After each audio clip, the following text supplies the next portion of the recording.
Assalamualaikum warahmatullahi wabarakatuh. Perkenalkan, nama saya Fitri Amalia dengan NIM 008. Baiklah, di sini saya akan menjelaskan sejarah tentang IoT.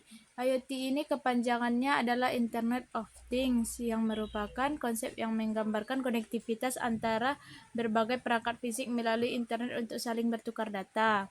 Sejarah perkembangan IoT. Yang pertama, awal konsep IoT pada tahun 1980. Konsep awal IoT berakar dari perkembangan teknologi komputer dan internet. Pada tahun 1990, Kevin Astor, seorang peneliti di Procter dan Gamble, pertama kali memperkenalkan istilah IoT pada tahun 1999. Yang kedua, kemajuan teknologi pendukung. Pada tahun 1974, protokol dasar internet dikembangkan yang menjadi fondasi konektivitas IoT. Pada tahun 1990, John Romke menciptakan perangkat IoT pertama, yaitu pemanggang roti yang dapat dikontrol melalui internet. Pada tahun 2000, teknologi seperti Wi-Fi, Bluetooth menjadi semakin canggih, memungkinkan pengembangan perangkat IoT. Yang ketiga, era modern IoT. Pada tahun 2010, IoT mulai berkembang secara luas dengan diperkenalkannya perangkat pintar seperti lampu, kamera, dan speaker yang terhubung ke internet.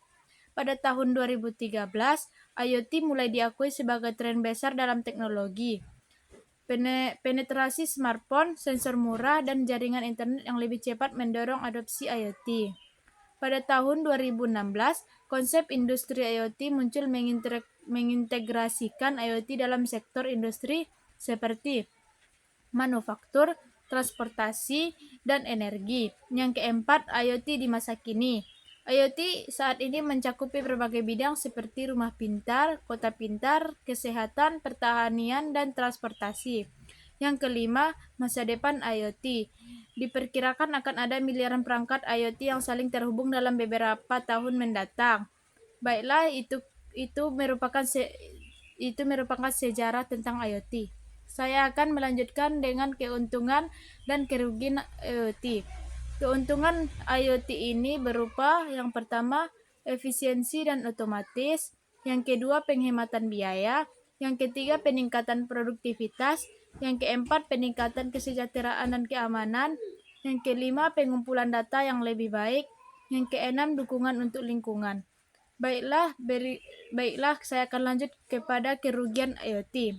Yang pertama, masalah keamanan dan privasi. Yang kedua, ketergantungan pada internet. Yang ketiga, biaya implementasi awal yang tinggi. Yang keempat, kompleksitas sistem. Yang kelima, ketergantungan pada teknologi. Yang keenam, masalah energi. Baiklah, itu merupakan beberapa kerugian IoT.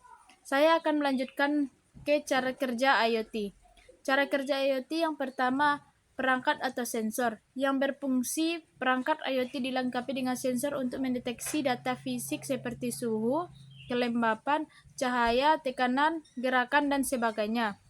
Baiklah, yang kedua, konektivitas, yang fungsinya data yang dikumpulkan oleh sensor dikirimkan ke perangkat lain atau server melalui jaringan internet. Yang ketiga, penyimpanan dan pengolahan data, yang fungsinya data yang diterima, disimpan, dan diolah untuk menghasilkan informasi yang bermanfaat. Yang keempat, analisis data, fungsinya data yang dikumpulkan diolah menggunakan algoritma atau kecerdasan buatan AI untuk memberikan wawasan keputusan otomatis atau prediksi. Yang keenam, yang kelima, respons atau output, yang merupakan fungsinya berdasarkan hasil analisis, perangkat IoT akan memberikan respons tertentu seperti mengirimkan notifikasi, mengontrol perangkat lain, atau memberikan data seperti pengguna. Yang keenam, interaksi pengguna, yang berupa fungsinya dapat mengontrol atau mematuhi perangkat IoT melalui aplikasi pada smartphone, tablet, atau komputer. Baiklah, cukup sekian dari saya. Kalau ada salah, saya mohon maaf. Assalamualaikum warahmatullahi wabarakatuh.